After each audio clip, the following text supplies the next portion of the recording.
Bahraich encounter में 2 लोगों का एनकाउंटर किया है और 5 लोग कुल गिरफ्तार हुए, 2 का हाफ एनकाउंटर किया है। उत्तर प्रदेश में लगातार घटनाएं हो रही हैं और ये घटनाएं जो हो रही हैं वो सरकार की नाकामी की वजह से हो रही है। सरकार अपनी नाकामी छिपाने के लिए एनकाउंटर कर रही है। एनकाउंटर, नई परिभाषा में हाफ एनकाउंटर और भी कई परिभाषाएं जो सरकार ने बनाई हैं। अगर एनकाउंटर से ही लॉ एंड ऑर्डर बेहतर हो रहा होता तो अभी उत्तर प्रदेश कई आंकड़ों में और प्रदेशों से अच्छा होता। जीरो टॉलरेंस का नारा देने वाले उन्हें खुद अपने आप पर सोचना चाहिए। ये एडमिनिस्ट्रेटिव फेलियर था, सरकार का फेलियर था कि जब वहां पर तय था, पुलिस की जानकारी में था, तो आखिरकार आपने शांतिपूर्ण ढंग से क्यों नहीं प्रोसेशन को ले जाने दिया या उस कार्यक्रम को संपन्न क्यों नहीं करा पाए। जो लोग एक शांतिपूर्ण तरीके से एक कस्बे, गांव का या आसपास के लोगों का कार्यक्रम शांतिपूर्ण से संपन्न नहीं करा पा रहे हैं, उनसे लॉ ऑर्डर की क्या उम्मीद करेंगे आप। और फिर ये इनकाउंटर, हाफ इनकाउंटर, ये डराने के लिए हैं। आप मुझसे ना नाम बताते ना कुछ बताते, तब भी मैं कह सकता था कि इनकाउंटर किसका किया है इन्होंने। इनकाउंटर करना और नफरत को बढ़ावा देना, ये सरकार को नया तरीका मिल गया है काम करने का। ये अपनी सब नाकामी छिपा रहे हैं। याद कीजिए, उससे पहले दुनिया में कहीं ऐसा होता हो कि जब पहले इनकाउंटर पे सवाल उठाओ मंगेश पर, तो सरकार कहती है क्योंकि हमें बैलेंस करना है तो उसमें क्षत्रिय को भी मार दिया। तो ये कहाँ का लॉ एंड ऑर्डर है, कहाँ की ये व्यवस्था है जहां पर आप बैलेंस करने के लिए किसी की जान ले रहे हैं और सरकार अपनी नाकामी छिपाने के लिए खासकर इस तरह के इनकाउंटर कर रही है।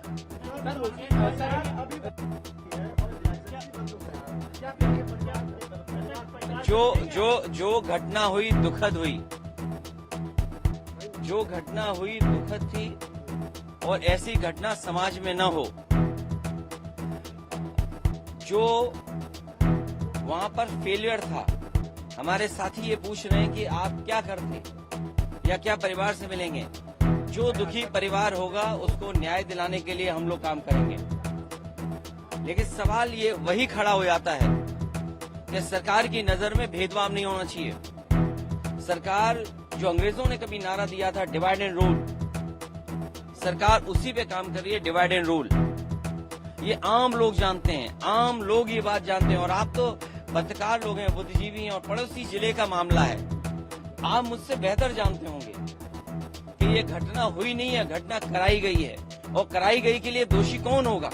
अगर जान गई है किसी की भी, हम दुख में शामिल हो सकते हैं, मुख्यमंत्री जी मिल सकते हैं, लेकिन कराई किसने है इस पे आप लोग बेहतर जानते होंगे। यहाँ एक कोई पत्रकार ऐसा नहीं है जो न जानता हो कि ये घटना रोकी जा सकती थी, किसी की जान नहीं जाती। अगर जान गई है, हम दुख बांटने से ज्यादा, जो आज सरकार भी दुख बांट रही है, सरकार को इस बात पे दुख करना चाहिए था कि घटना क्यों हो गई, होनी नहीं चाहिए थी। सरफराज की बहन का कहना ये है कि कल पुलिस ने गिरफ्तार किया था और आज एनकाउंटर दिखाया, कल गिरफ्तार ये उत्तर प्रदेश की पुलिस को बिगाड़ दिया है। उत्तर प्रदेश की पुलिस को बेहतर करने के लिए डायल 100 से लेकर के और सुविधाएं दी। कई कार्यालय इन पुलिस के पास नहीं थे, वो कार्यालय दिए। कई इंफ्रास्ट्रक्चर के काम किए सरकार ने। लेकिन जो पुलिस का तरीका हो गया है, जब कभी भी जांच होगी, बहुत से दोषी लोगों के खिलाफ कार्रवाई होगी, जेल भी जाएंगे।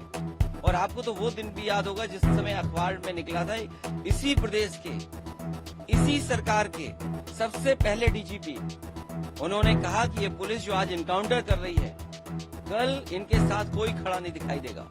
जो इनकी सरकार के पहले डीजीपी हों, वो इन पर सवाल खड़ा कर रहे हों कि ये जितने भी इनकाउंटर हो रहे हैं, इनकाउंटर नहीं है, ये हत्या हो रही है।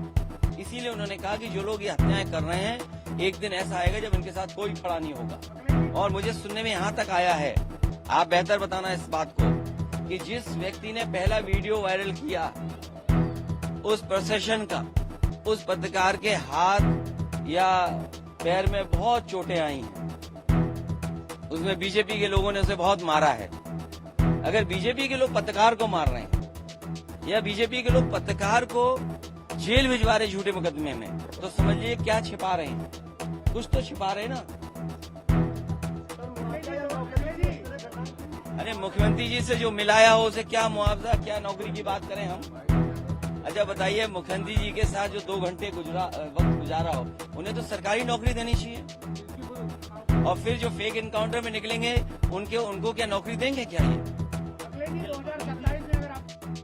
जो समाजवादियों ने काम किए उससे बेहतर काम करके जनता को सुविधा देने का काम करेंगे।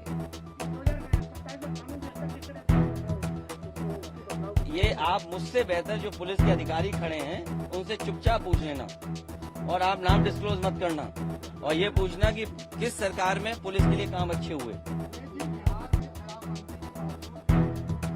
तो योगी जी से क्यों नहीं पूछने जा रहे हो शराब कैसे जा रही है बिहार में? अगर बिहार में शराब जा रही हो, हमारा पत्रकार साथी कह रहा है यूपी से जा रही है, तो इसका मतलब मुख्यमंत्री जी को पता होगा कैसे जा रही है। और अब तो बीजेपी के समर्थन की सरकारें दोनों तरफ हैं। बिहार में बीजेपी के समर्थन की सरकार है और यहाँ पर बीजेपी की सरकार है, तो बॉन्डिंग अच्छी चल रही होगी, इसी वजह से शराब पहुंच रही है वहां पर।